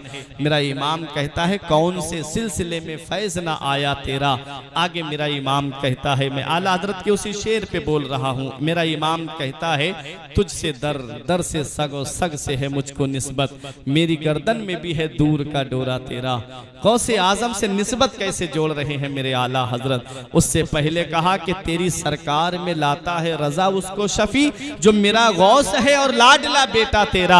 हजरात सिफारिशी बनने के लिए ताल्लुक दोनों तरफ का होना जरूरी है, ये उलमाए किराम जानते हैं। मिसाल के तौर पे कारी साहिब किबला अगर मेरी सिफारिश करेंगे तो जिससे कर रहे हैं उससे भी ताल्लुक होना चाहिए, और जिसकी कर रहे हैं उससे भी ताल्लुक होना चाहिए। आप कोर्ट कचहरी में देखते हो कि जब वकील खड़ा होता है किसी का मुकदमा लड़ने के लिए, तो उसका ताल्लुक उस मुल्जिम से भी होता है जिसका मुकदमा लड़ रहा है पहले उसे जानता भी है उसके बारे में कि मामला क्या है और क्या मामलात हैं, तो वो चीजें सामने रखता है और उसका ताल्लुक जज से भी होता है, जज उसे इजाजत देता है वहां खड़े होने की। देखो मेरा इमाम कहता है तेरी सरकार में लाता है रजा उसको शफी जो मेरा गौस है। कहते हैं ऐ मेरे आका मैं आपकी बारगाह में उसे सिफारिशी लेकर के आया हूँ, उसको शफी लेकर के आया हूँ जो मेरा तो गौस है और आपका लाडला बेटा है। सुभान अल्लाह, सुभान जो मेरा गौस है और लाडला बेटा तेरा। फिर उसके बाद गौसे आजम से कैसी निस्बत जोड़ते हैं, कहते हैं मेरे गौस तुझसे दर, दर से सग और सग से है मुझको निस्बत, मेरी गर्दन में भी है दूर का डोरा तेरा। देखो गौसे आजम के बारगाह में लंगर चल रहा है, उस लंगर पे पड़ी हुई हड्डियां हैं, उन हड्डियों पे गुजर बसर करने वाला कुत्ता है। और गौसे आजम की बारगाह में मेरा इमाम कहता है ऐ गौसे आजम तुझसे दर और दर से सग और सग से है मुझको निस्बत, मेरी गर्दन में भी है दूर का डोरा तेरा। आगे फरमाते हैं इस निशानी के जो सग हैं नहीं मारे जाते, इस निशानी के जो सग हैं नहीं मारे जाते, हश्र तक मेरे गले में रहे पट्टा तेरा। नारे तकबीर, नारे रिसालत, मसलके आला हजरत फैजान हुजूर गौसे आजम, फैजान हुजूर मखदूम सिमना हजरत मौलाना फुरकान रजा मंजरी। सुभान अल्लाह, सुभान अल्लाह, वाह वाह क्या बात है, जिंदाबाद जिंदाबाद। मेरा इमाम कहता है इस निशानी के जो सग हैं नहीं मारे जाते, हश्र तक मेरे गले में रहे पट्टा तेरा। हजरात कुत्ते जो होते हैं वो दो तरह के होते हैं, एक पालतू होता है और एक फालतू होता है। एक वो कुत्ता जो अभी गलियों में आपके ऊपर भौंकेगा, आप उसे ईंट से मारो, आप उसे पत्थर से मारो, आप उसे लकड़ी से मारो, आप उसे डंडे से मारो, कोई आपसे कुछ नहीं कहेगा। और आप जब कुंदर की कस्बे की तरफ जाओगे तो कोई अगर अपने कुत्ते को लेकर के टहलाता नजर आए जिसकी गर्दन में पट्टा पड़ा हुआ है, आप एक पत्थर उसके मार के दिखाना, आप एक डंडा उसके मार के दिखाना, फौरन वो कहेगा तेरी हिम्मत कैसे हुई तूने मेरे कुत्ते को पत्थर मारा, तेरी हिम्मत कैसे हुई तूने मेरे कुत्ते के ऊपर डंडा उठाया। आप कहोगे कुत्ता है, हमारी गली में भी तो कुत्ता है, हम उसे मारते हैं कोई कुछ नहीं कहता, तूने क्यों कहा? वो कहेगा देखता नहीं इसकी गर्दन में मेरी गुलामी का पट्टा पड़ा हुआ है। हजरात मैदान महशर होगा, नफसी नफसी का आलम होगा, कोई किसी का यारो मददगार नहीं होगा। ऐ गौसे आजम से मोहब्बत करने वालों, ऐ गौसे आजम से प्यार करने वालों, ऐ गौसे आजम की मोहब्बत में अपनी नींदों को कुर्बान करने वालों, कयामत के दिन जब फरिश्ते उनको पकड़ के जहन्नम की तरफ ले जा रहे होंगे, जो गौसे आजम को नहीं मानते, जो नबी की शान में गुस्ताखी करते हैं, जो औलिया की शान में गुस्ताखी करते हैं, तो उन्हीं में कहीं गौसे आजम की गुलामी का पट्टा पड़ा हुआ इंसान सामने नजर आएगा तो दूसरे फरिश्ते कहेंगे इसको हाथ मत लगाना, इसकी गर्दन में गौसे आजम की गुलामी का पट्टा पड़ा हुआ है, ये गौसे आजम का गुलाम है। मेरा इमाम कहता है इस निशानी के जो सग हैं नहीं मारे जाते, हश्र तक मेरे गले में रहे पट्टा तेरा। सुभान अल्लाह, सुभान अल्लाह। ये मकामे नियाज है आला हजरत का। वाह वाह वाह। अब मकामे नाज में आए तो पुकार के कहते हैं मेरी किस्मत की कसम खाएं सगाने बगदाद, मेरी किस्मत की, सग की जमा सगान फारसी का लफ्ज है, मेरी किस्मत की कसम खाएं सगाने बगदाद, हिंद में हूं भी तो देता रहूं पहरा तेरा। गौसे आजम कहां वो आपके दरबार में रहने वाला कुत्ता और कहां अहमद रजा। अरे वो कुत्ता तो वो है जो माल की हिफाजत करता है, जो मकान की हिफाजत करता है, जो घर को चोरों से बचाता है। और अहमद रजा हिंदुस्तान में आपका ऐसा गुलाम है जो आपके गुलामों के ईमान की हिफाजत कर रहा है, उनके अकीदे की हिफाजत कर रहा है और ये कह के बचा रहा है कि सूना जंगल रात अंधेरी छाई बदली काली है, सूना जंगल रात अंधेरी छाई बदली काली है, सोने वालों जागते रहियो चोरों की रखवाली है। फिर कहते मेरे इमाम मेरी किस्मत की कसम खाएं सगाने बगदाद, हिंद में हूं भी तो देता रहूं पहरा तेरा। ये गौसे आजम है। कहां कहां देखोगे गौसे आजम के मकाम और मर्तबे को। बड़े बड़े औलियाए किराम ने यह बयान दिया है कि गौसे आजम की करामतें हद तवातुर को पहुंच गई। लेकिन हम सिर्फ गौसे आजम का नाम लेते हैं लेकिन उनकी अदाओं को नहीं अपनाते। गौसे आजम ने तालीम हासिल की, हमको चाहिए कि अपने बच्चों को दीनी तालीम दें।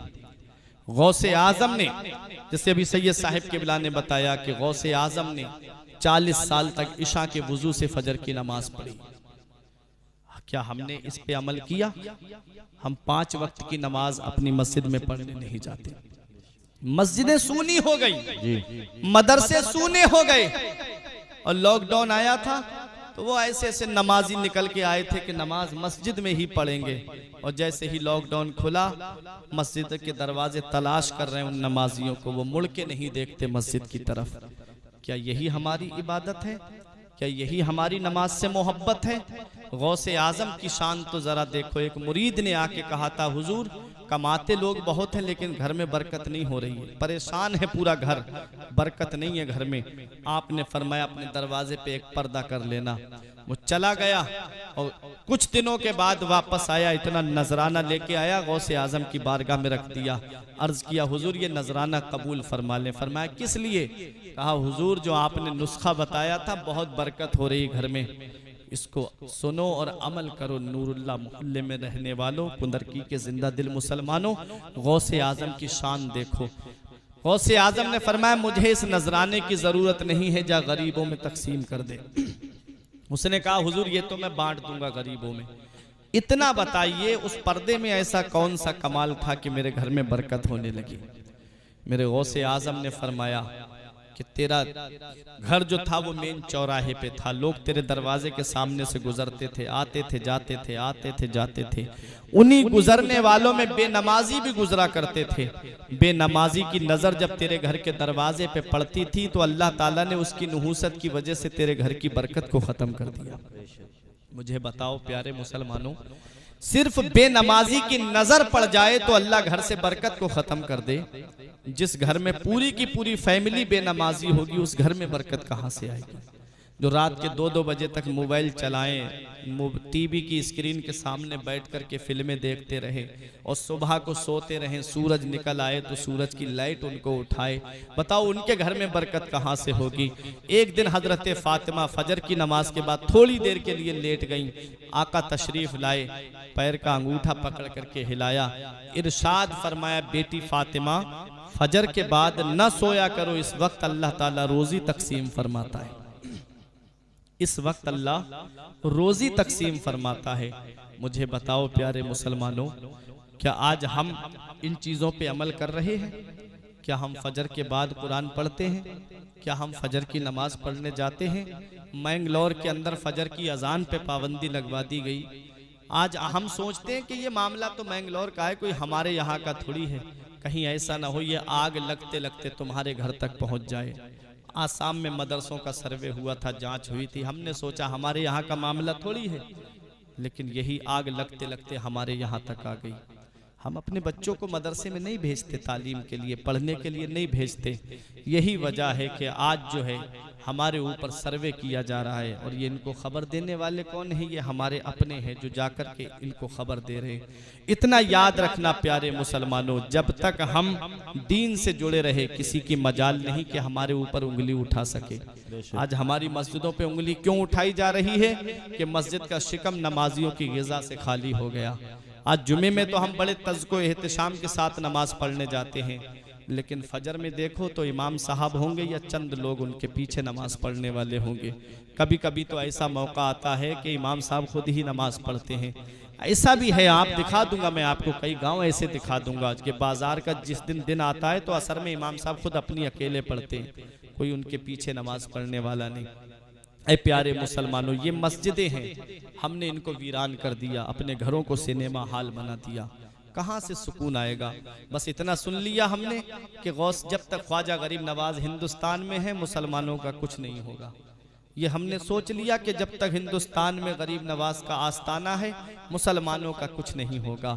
मैं मानता हूँ, मेरा ईमान है कि गरीब नवाज चाहें तो पूरे हिंदुस्तान को अपने एक कटोरे में संभालें, ये मैं मानता हूँ। लेकिन कभी इतना भी तो आपने सोचा होगा कि वो पत्ता पेड़ से गिर जाता है जो अल्लाह के जिक्र से गाफिल हो जाता है। वो जानवर ज़िबा कर दिया जाता है जो अल्लाह के जिक्र से गाफिल हो जाता है, वो मछली शिकार हो जाती है जो अल्लाह के जिक्र से गाफिल हो जाती है, वो घास काट ली जाती है जो अल्लाह के जिक्र से गाफिल हो जाती है। आज पांचों वक्त की नमाजों में हम नहीं जाते, हम सोचते हैं बड़े सुकून से हम रह लेंगे। इतना याद रखना, बगदाद की तारीख उठा के देख लेना, ये उलमा आपको बताएंगे। हिलाकू खान ने कसम खाई थी तब तक चैन से नहीं बैठूंगा जब तक मुसलमानों के सरों का मीनार नहीं बना दूंगा और आखिरी खोपड़ी में जाकर के शराब पीऊंगा। ऐसा कत्ले आम हुआ था बगदाद में। तारीख लिखने वालों ने लिखा है कि बगदाद में जो दरियाए दजला है 1 महीने तक उसका पानी सुर्ख रहा और पानी की सुर्खी खत्म हुई तो किताबों की स्याही नजर आने लगी। ऐसा कत्ले आम हुआ था बगदाद की सरजमीन पर। तुम क्या समझते हो कि तुम अल्लाह के जिक्र से गाफिल हो जाओ, उलमा की तौहीन गलियों में करते हुए फिरो, अपने हाफिजों की तौहीन करते हुए फिरो, तुम्हारे ऊपर अल्लाह का अजाब नहीं आएगा। ये कोरोना बहुत हल्का सा अजाब था जो हमें सबक दे करके गया कि अब भी आ जाओ मस्जिदों की तरफ, ये दरवाजे तुम्हारे लिए खुले हुए हैं। अल्लाह की इबादत की तरफ आ जाओ, मेरे रब की इबादत करो। ऐ प्यारे मुसलमानों, कोई मुसीबत तुम्हारे ऊपर नहीं आएगी, क्योंकि जो अल्लाह की इबादत करता है, जो अपने रब को मानता है, कुरान में मेरा रब फरमाता है कुलिल्लाहुम्मा मालिकल मुल्क तुतिल मुल्का मन तशा व तंज़िउल मुल्का मिम्मन तशा व तुइज़्ज़ु मन तशा व तुज़िल्लु मन तशा बियदिकल खैर इन्नका अला कुल्लि शैइन कदीर। अल्लाह इरशाद फरमाता है सारे बादशाहों का बादशाह अल्लाह है, सारे बादशाहों का बादशाह अल्लाह है। तू उतिल मुल्का मन तशा, अल्लाह जिसे चाहता है उसे बादशाह बना देता है। वह तंज़िउल मुल्का मिम्मन तशा, और अल्लाह जिससे चाहता है उससे बादशाह छीन लेता है। अल्लाह जिसे चाहता है उसे इज्जत अता फरमाता है, अल्लाह जिसे चाहता है उसे जलील कर देता है। सब अल्लाह के दस्ते कुदरत में है। अरे जब रियाया मौला अली शेरे खुदा जैसी हो तो उनको बादशाह हजरत अबू बकर सिद्दीक जैसा मिलता है। जब रियाया नेक और परहेजगार होती है, जब रियाया मुत्तकी होती है तो उनको बादशाह भी नेक और परहेजगार मिलता है। हज्जाज इब्न यूसुफ कहता था कि तुम लोगों के अंदर सरकशी आ गई है, इसलिए मेरे जैसा जालिम तुम्हारे ऊपर मुकर्रर किया गया है। इतना याद रखना प्यारे मुसलमानों, ये अल्लाह की तरफ से एक आजमाइश है। हमें मस्जिदें आबाद करनी है, अपने उलमा का अदब व एहतराम करना है, अपने बच्चों को दीनी तालीम देनी है, अपने बच्चों को मदारिस का रुख कराना है। जब बच्चे तुम्हारे आलिम होंगे, हाफिज होंगे, तो वो तुम्हारे लिए ईसाले सवाब करते रहेंगे। वरना वो दिन दूर नहीं है कि कब्र में लेट करके तुम इंतजार करोगे, काश मेरा कोई घर वाला मेरे लिए ईसाले सवाब कर देता। और औलाद होगी जो मोबाइल में मशगूल रहेगी। अपनी औलाद को ऐसी तरबियत दे के जाओ, ऐसी तालीम दे करके जाओ जो नबी ने फरमाई अद्दिबू औलादकुम मिन सलासे खिसाल। अपनी औलाद को 3 बातें सिखा के जाना। हुब्बे नबीकुम, अपने नबी की मोहब्बत अपनी औलाद को सिखाना, मेरे अहले बैत की मोहब्बत अपनी औलाद को सिखाना, व किरातिल कुरान, और कुरान की तालीम अपनी औलाद को दे के जाना।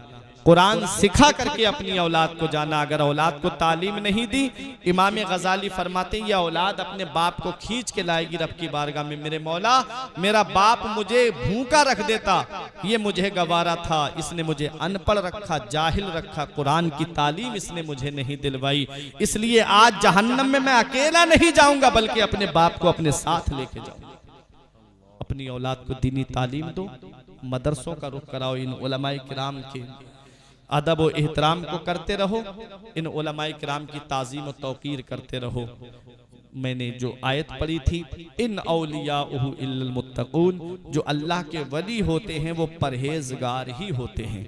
मुत्तकी ही अल्लाह के वली होते हैं, मुत्तकी ही अल्लाह के वली होते हैं, परहेजगार ही अल्लाह के वली होते हैं। अब 16वें पारे की आयत करीमा, यौम नहशुरुल मुत्तकीना इलर रहमान वफदा, रब फरमाता है हम कयामत के दिन वलियों को अपनी बारगाह में दूल्हा बना करके बुलाएंगे।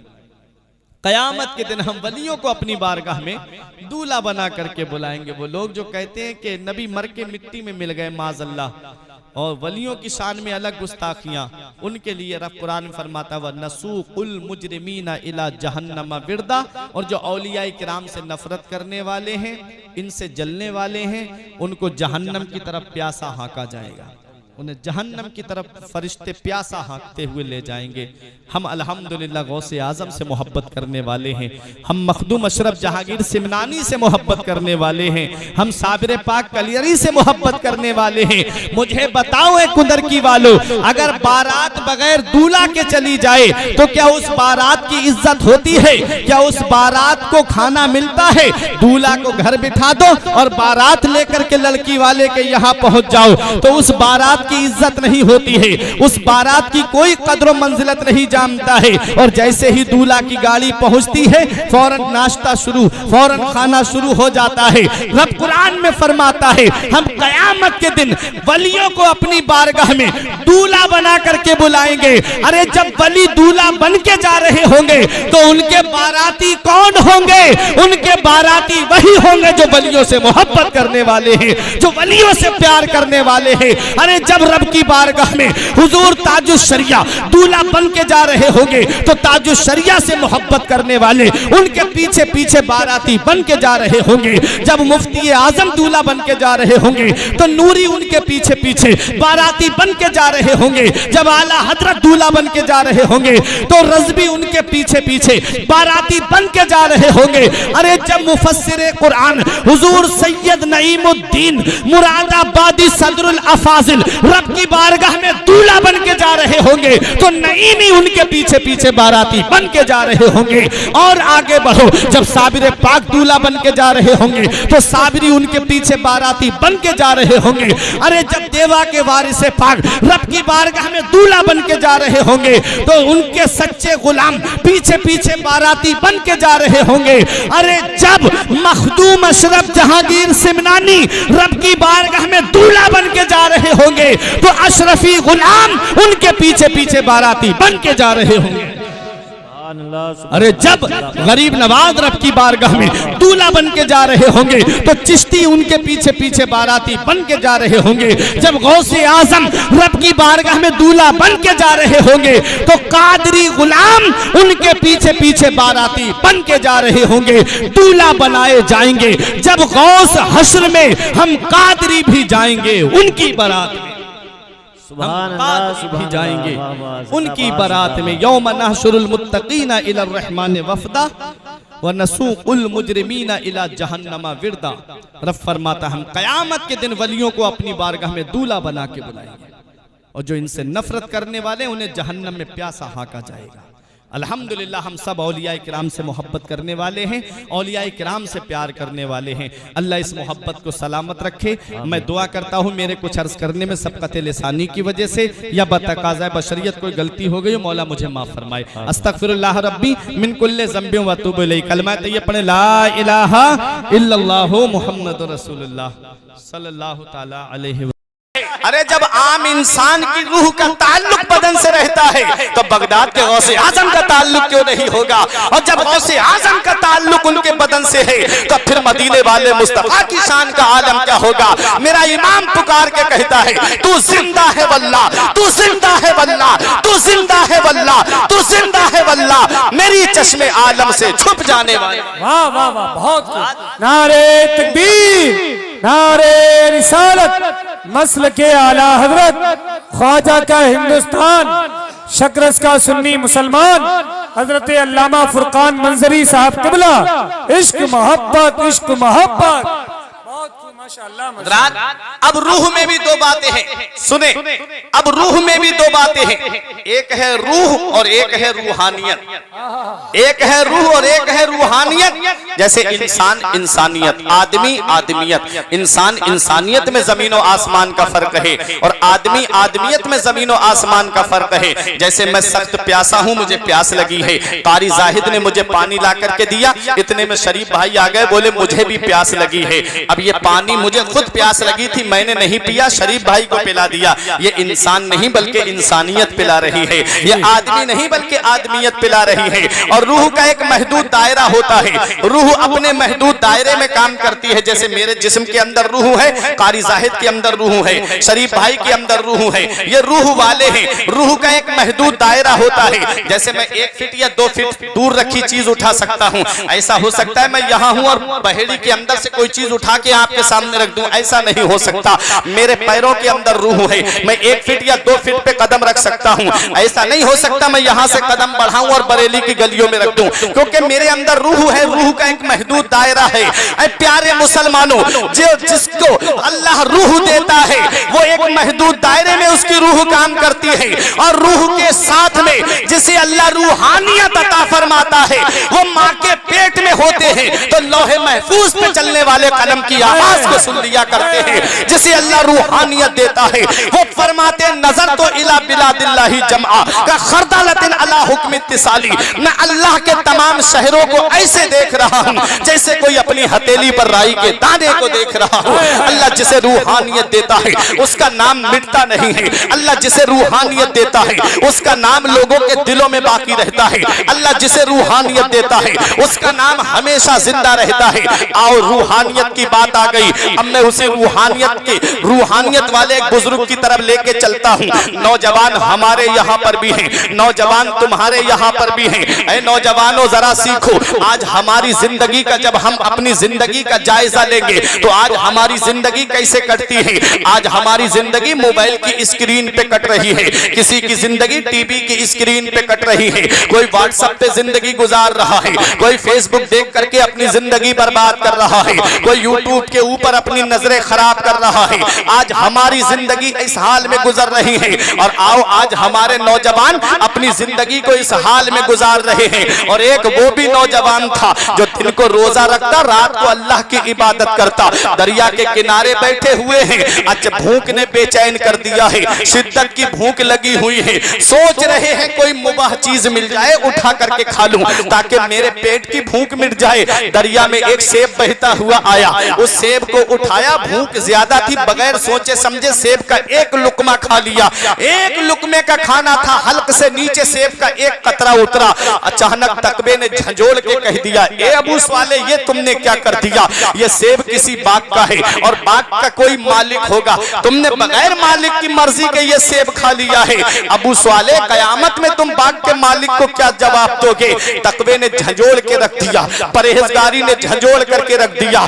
आज उन नौजवानों को जरा सोचना चाहिए जो होटल पे अगर पकौड़ी खरीदने के लिए जाते हैं तो बगैर दुकान वाले की मर्जी के पकौड़ी उठा करके खा लेते हैं। मूंगफली के ठेले पे जाएंगे तो 2-3 उठा के बगैर मर्जी के उसके खा लेते हैं। देखो गौसे आजम के वालिद ने एक सेब का एक कतरा खाया था, तकबे ने झंझोड़ के कह दिया कि तुमने बगैर मर्जी के खाया है, क्या जवाब दोगे कयामत के दिन। प्यारे मुसलमानों, कई मील का सफर पैदल किया और करने के बाद में एक बाग के अंदर पहुंचे जिसकी शाखें दरिया पे झुकी हुई थी और सेब टूट टूट के दरिया में गिर रहे थे। आपने बाग के अंदर जाकर के देखा, एक बुजुर्ग अल्लाह अल्लाह कर रहे थे। जिस बुजुर्ग के पास गए थे वो भी विलायत के समंदर थे। जाकर के आपने सलाम किया, बुजुर्ग ने सलाम का जवाब दिया, बोले मैंने आपके बाग का एक सेब आपकी बगैर मर्जी के खा लिया है, क्या मेरी गलती को माफ कर दोगे। तो बुजुर्ग ने सर से पैर तक देखा, एक सेब खाया है, उसकी माफी के लिए इतना लंबा सफर करके ये नौजवान आया है। ये कोई मामूली शख्सियत नहीं है, ये तकवा और तहारत का खूगर है, ये पैकरे अखलाक और मुरब्बत है। कहा बेटा तू एक सेब की माफी के लिए आया है, कहा हाँ बहुत लंबा सफर करके आया हूँ, तुम्हारे बाग तक पहुंचा हूँ। तब बुजुर्ग ने आंखें बंद करके लौहे महफूज में देखा कि आने वाला कोई मामूली शख्सियत नहीं था, बल्कि आने वाला भी समंदर है और जिसके पास आया है वो भी समंदर है। सोचा जब ये समंदर से मिल जाएगा तो इस्लाम की और खिदमत हो जाएगी। इसलिए गौसे आजम के वालिद से कहा माफ तो कर दूंगा, 2 शर्तें मेरी मानना पड़ेगी। पहली शर्त मेरा बाग रखाना पड़ेगा, दूसरी शर्त मैं पहली के पूरा होने के बाद बताऊंगा। हजरात गिरामी जब इतना कहा तो नौजवान ने कहा ठीक है, पहले बाग की रखवाली करने के बाद जितनी मुद्दत बताई बाग की रखवाली की, उसके बाद कहा कि बताइए दूसरी शर्त क्या है। कहा मेरी एक बेटी है, उससे तुम्हें निकाह करना पड़ेगा, लेकिन सुन लो मेरी बेटी है कैसी वो तो सुन लो, कानों से बहरी है, आंखों से अंधी है, पैरों से लंगड़ी है, हाथों से लूली है और जुबान से गुंगी है, उसके साथ तुम्हें निकाह करना पड़ेगा। ऐसा मॉडल गौसे आजम के वालिद के सामने जब उनके नाना ने पेश किया, आज का नौजवान को अगर पता चल जाए कि मेरा जिससे रिश्ता लगा है सिर्फ उसके पैर में थोड़ा सा फर्क है तो वो रिश्ता करने के लिए तैयार नहीं होता है। ये गौसे आजम के वालिद है, कहते दुनिया में में सजा बर्दाश्त कर लूंगा, आखिरत में सजा बर्दाश्त नहीं करूंगा। कहा कि आप माफ कर देंगे? उसके बाद बुजुर्ग ने कहा हाँ माफ कर दूंगा। निकाह हो गया, आप कमरे के अंदर गए। जब आप दरवाजे पे पहुंचे तो अंदर से दुल्हन इस्तकबाल के लिए खड़ी हो गई और इनको सलाम किया। हजरात फौरन वापस आ गए, क्यों? क्योंकि जो सिफतें बताई थी वो उसमें नहीं पाई जाती हैं। जब देखा तो मतलब आंखों से ठीक है, सलाम का जवाब सुना मतलब कानों से भी ठीक है, और आगे इस्तकबाल के लिए बड़ी मतलब पैरों से भी ठीक है। आकर के बुजुर्ग से कहा मैं किसी और कमरे में तो नहीं चला गया? तब बुजुर्ग ने कहा नहीं बेटा, जिस कमरे में तुम गए हो वही तुम्हारी बीबी है। मैंने इसलिए बताया था कानों से बहरी कि आज तक मेरी बेटी ने कोई गंदी बात अपने कानों से नहीं सुनी है। मैंने पैरों से लंगड़ी इसलिए कहा था, आज तक मेरी बेटी ने मेरी मर्जी के बगैर कदम घर से बाहर नहीं निकाला है। मैंने जुबान से गूंगी इसलिए कहा था, आज तक मेरी बेटी ने कभी जुबान से झूठ और गंदी बात नहीं बोली है। आंखों से अंधी इसलिए कहा था, आज तक मेरी बेटी ने किसी गैर महरम को नहीं देखा है।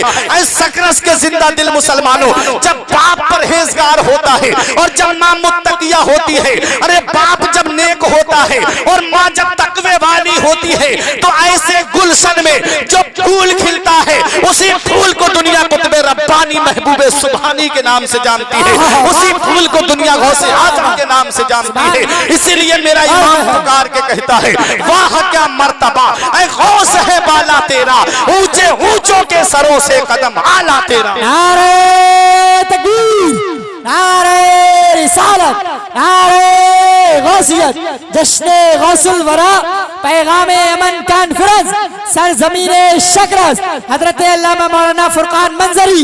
नारे तकबीर। बाप भी परहेजगार, माँ भी परहेजगार, बाप भी तकवे वाला, माँ भी तकवे वाली, ऐसे गुलशन में जो फूल खिला उसी फूल को दुनिया वलियों का सरदार सरकार गौसे आजम के नाम से जानती है। आज ये तो मैंने सोच लिया है, अरे वो बाप भी नेक है, माँ भी नेक है, उस गुलशन में फूल खिला है तो अल्लाह ने उसे वलियों का सरदार बना दिया। आज मैं चाहता हूँ कि मैं चाहे कितने भी गुनाह के काम करूं, लेकिन मेरी औलाद जो है वो अच्छे काम करती रहे। मेरे आज का भाई सोचता है मैं चाहे कितने भी हराम काम करूं, लेकिन मेरी औलाद परहेजगार हो जाए। वो सोचता है कि मैं चाहे कितना भी खैनी और गुटखा खाऊं, मेरी औलाद गुटके को हाथ ना लगाए। आज सोचता है मेरा भाई चाहे मैं कहीं से भी हराम कमा करके लाऊं, लेकिन मेरी औलाद परहेजगार बन जाए। सुनो, ये दुनिया एक निजाम पे चल रही है, ये दुनिया एक कानून पे चल रही है। अल्लाह का कानून, अल्लाह का निजाम ये है कि गेहूं के दरख्त से गेहूं निकलता है, जौ के दरख्त से जौ निकलता है, सेब के दरख्त पे सेब आता है, आम के दरख्त पे आम आता है। मैंने ये नहीं देखा कि गेहूं के दरख्त पे धान आ गया हो, मैंने ये नहीं देखा कि आम के पेड़ पे केला आ गया हो, क्योंकि जो जिसका दरख्त होता है उससे वही फल निकलता है। प्यारे मुसलमानों, आज हमारी सोचें बदल गई, आज हमारी ज़हनियतें बदल गई। हम औलाद के सामने गाली देते, हम सोचते मेरी औलाद गाली ना बके। आज हम औलाद के सामने गुटखा खाते, हम सोचते हमारी औलाद गुटखा ना खाए। आज हम औलाद के सामने एक दूसरे की बुराई करते हैं, हम सोचते हैं कि हमारी औलाद किसी की बुराई ना करे। याद रखो, ये औलाद जो होती है वो बाप के पीछे पीछे चलती है। इसलिए औलाद को अगर तुम चाहते हो कि तुम्हारी औलाद परहेजगार बने, तुम चाहते हो कि तुम्हारी औलाद मुत्तकी और परहेजगार बने, तो तुम्हें अपने आप को बदलना पड़ेगा, तुम्हें अपने आप को बदलना पड़ेगा। जब तुम अपने आप को बदलोगे, तुम्हारी औलाद खुद ब खुद बदलती हुई नजर आएगी। तुम चाहते हो तुम्हारी औलाद नमाज की पाबंद बन जाए, तो पहले तुम्हें नमाज की पाबंदी करना पड़ेगी। तुम चाहते हो कि तुम्हारी औलाद रोजे की पाबंद रहे, तो पहले तुम्हें रोजे की पाबंदी करना पड़ेगी। हजरात, आज हम सोचते हैं कि हम कितने भी गुनाह के काम करें, लेकिन मेरी औलाद गुनाह के काम ना करे। याद रखो, अल्लाह तबारक व तआला ने इस इंसान को पैदा किया है तो किस काम के लिए पैदा किया है। आज हमने अपनी कीमती जिंदगी को कारोबार की नजर कर दिया, आज हमने अपनी कीमती जिंदगी को आज मकान बनाने की नजर कर दिया, आज हमने अपनी कीमती जिंदगी को औलाद के लिए पैसा जमा करने के लिए नजर कर दिया। जब कीमती जिंदगी मकान की नजर हो जाए, जब कीमती जिंदगी औलाद की नजर हो जाए, जब कीमती जिंदगी मालो दौलत की नजर हो जाए, तो होना क्या था वही होना है। प्यारे मुसलमानों, आज जब दुनिया, जब इंसान मसरूफियत में ज्यादा फंस गया तो अल्लाह तबारक व तआला ने उनकी जिंदगी को कैद में बदल दिया। और जब इंसान मसरूफियत का गलत इस्तेमाल करने लगता है तो उसको जो है वो खाली कोने में डाल दिया जाता है। जब कोई धुएं से नहीं डरता तो उसे आग में डाला जाता है। ये अभी कुछ दिनों पहले जो कोरोना आया था, अल्लाह तबारक व तआला ने खांसी और जुकाम और बुखार की शक्ल में एक वायरस भेजा था। वो अमेरिका जो अपने आप को सुपर पावर कहता था, वो चाइना जो अपने आप को सुपर पावर कहता था, वो कहता था कि कोई भी बीमारी हो मेरे सामने लेकर के आओ और 2 घंटे के बाद उसकी दवा मुझसे लेकर के जाओ। अमेरिका के वैज्ञानिकों को बड़ा नाज था कि मेरे पास कोई भी दवा हो, कोई भी बीमारी लेके आओ, मैं उसकी दवा दे दूंगा। वो चाइना जिसे अपने ऊपर बड़ा घमंड था, कहता था कोई भी सामान लेकर आओ, उसकी कॉपी दूसरे दिन मुझसे लेके चले जाओ। जो कॉपी करने में बहुत तेज है, जो कॉपी करने में बहुत आगे है।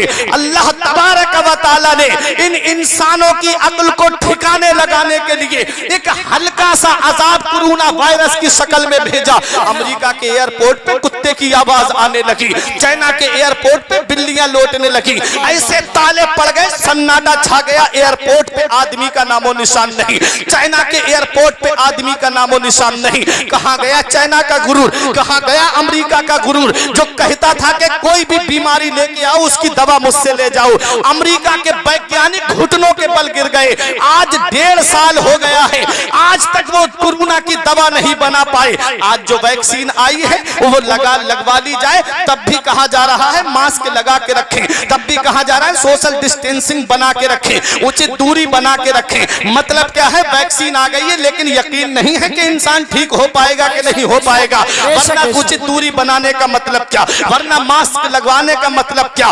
प्यारे मुसलमानों, वो अमेरिका जिसे अपने ऊपर बड़ा घमंड था, जिसके वैज्ञानिक कहते थे कोई भी बीमारी हो दुनिया में उसकी दवा हमारे पास मौजूद है। वो चाइना जिसे बड़ा गुरूर था, जो कहता था कि कोई भी सैंपल लेकर के आओ, उसकी नकल और उसकी कॉपी मुझसे लेकर के चले जाओ। अमेरिका के और चाइना के वैज्ञानिकों को रब ने घुटनों के बल गिरा दिया। आज तक उसकी दवा नहीं मिली और दुनिया वालों को बता दिया, ऐ अमेरिका वालों सुन लो, ऐ चाइना वालों सुन लो, तुम्हारे चाहने से कुछ नहीं होता है, वही होता है जो मंजूर खुदा। वाह वाह वाह, सुभान अल्लाह, सुभान अल्लाह।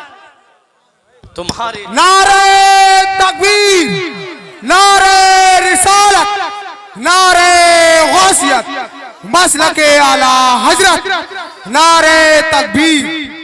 वाह वाह, सुभान अल्लाह, सुभान। तुम्हारे चाहने से कुछ नहीं होता है, वही होता है जो मंजूर खुदा होता है। हजरात, रब ने पैगाम दे दिया, बंदा हो बंदा बन के रहना, आका बनने की कोशिश मत करना। अल्लाह को आजिज़ी पसंद है, अल्लाह को गिरियाज़ारी पसंद है, इसलिए रब की बारगाह में झुकते रहो, रब को याद करते रहो। ऐ प्यारे मुसलमानों, मैं अर्ज ये कर रहा था कि गेहूं के दरख्त से गेहूं निकलता है, जौ के दरख्त से जौ निकलता है। अरे जब बाप नेक होता है, माँ नेक होती है, जब बाप परहेजगार होता है और जब माँ मुत्तकिया होती है, ऐसे गुलशन में जो फूल खिलता है, उसी फूल को दुनिया गौसे आजम के नाम से जानती है, उसी फूल को दुनिया गौसे आजम के नाम से याद करती है। अरे जब बाप नेक होता है और जब माँ नेक होती है, अरे माँ मुत्तकिया होती है, माँ कुरान पढ़ने वाली फातिमा होती है, तो बेटा नेज़े पे चढ़ के कुरान सुनाने वाला हुसैन होता है। माँ जब फातिमा उम्मुल खैर होती है तो बेटा बगदाद का गौसे आजम होता है। माँ जब माहे नूर बीबी होती है तो बेटा गरीब नवाज होता है। माँ जब सतरे मुअल्ला होती है तो बेटा सैयद सालार मसूद गाजी होता है। माँ जब आरिफा होती है तो बेटा आला हजरत होता है। माँ जब फातिमा होती है तो बेटा बदियुद्दीन कुतुबुल मदार होता है। अरे माँ जब मुत्तकिया होती है तो बेटा आला हजरत होता है। माँ जब नेक होती है तो बेटा ताजुश शरिया होता है। माँ जब नेक होती है तो बेटा मुफ्ती आजम होता है। इसलिए ऐ मेरी माँ और बहनों, अपने बच्चों को वक्त से पहले जवान कर दो। हीरो हीरोइन का किरदार दे के जवान मत करो, फिल्मी एक्टरों का किरदार दे के जवान मत करो। अपने बच्चों को जवान करना है तो करबला के हुसैन आजम का किरदार दे के जवान करो। अपने बच्चों को जवान करना है तो बगदाद के गौसे आजम का किरदार दे के जवान करो। ये मत देखो मोहल्ले वाले क्या कहेंगे, ये मत देखो खानदान वाले क्या कहेंगे, ये मत देखो तुम्हारे रिश्तेदार क्या कहेंगे। जमाना खफा है तो क्या गम है इसका, जमाने को ठोकर लगाए चला जा। जमाना ही एक दिन तेरे साथ होगा, तू आका को अपने मनाए चला। सुभान अल्लाह, सुभान अल्लाह, वाह वाह। गौसे आजम एक रमजानुल मुबारक को कस्बा जीलान के मोहल्ला नैफ में या नीफ में पैदा हुए 470 या 471 हिजरी को। अब सुने, 488 हिजरी को बगदाद पहुंचे। कितनी? 488। अब 470 में 488 जोड़ें तो 18 साल होते हैं। 18 साल की उम्र जब गौसे आजम की हुई तो बगदाद में पहुंचे। 18 साल तक कुर्ब जवार में पढ़ते रहे, तालीम हासिल करते रहे। और जब आप मदरसे से पढ़ के आ रहे थे, रास्ते में बैल मिला, उसकी पूंछ पकड़ ली तो बैल ने घूम के इंसानी आवाज में कहा, अब्दुल कादिर, तुम्हें खेलने कूदने के लिए पैदा नहीं किया अल्लाह ने, तुमसे किसी और काम को लेना है अल्लाह को। हजरात, जब ये कहा तो गौसे आजम अपने घर आए और अपने मकान की छत पे चढ़े तो आपने अपने मकान की छत से क्या देखा कि पर्दे हट गए और अपने मकान की छत पे खड़े होकर के खानाए काबा का दीदार कर लिया। सुभान अल्लाह, सुभान अल्लाह। आए अपनी माँ के पास, बोले अम्मी अब इजाजत दे दो, अब मैं मजीद हुसूल इल्म के लिए बगदाद जाना चाहता हूँ। अब माँ भी नेक थी, माँ भी जानती थी, और माँ की उम्र कितनी 78 साल के करीब हो गई थी, यानी 80 साल के करीब। अब मुझे बताओ सकरस वालों, जब कोई इंसान 80 साल की उम्र पे पहुंचता है तो बुढ़ापे की किस दहलीज पे होता है और उसे औलाद के सहारे की कितनी जरूरत पड़ती है। उस हालत में माँ बाप को औलाद के सहारे की कितनी जरूरत पड़ती है। लेकिन माँ थी, ये नहीं कहा मेरे बेटे तू अब बुढ़ापे में मुझे छोड़ के जा रहा है, ये नहीं कहा मेरे लाल अब तेरे बाद मेरा सहारा कौन है, अब तू मुझको किसके सहारे पे छोड़ के जा रहा है, ये नहीं कहा। माँ ने अपने एहसान नहीं याद दिलाए कि मैंने तुझे 9 महीने अपने शिकम में रखा, मैंने तुझे जन्म दिया, मैंने तुझे अपना खूने जिगर दूध की शक्ल में पिलाया, ये नहीं कहा माँ ने। अपने एहसान माँ ने याद नहीं दिलाए। वरना माँ के तो वो एहसान है प्यारे मुसलमानों, अगर बेटा पूरी जिंदगी माँ की खिदमत करता रहे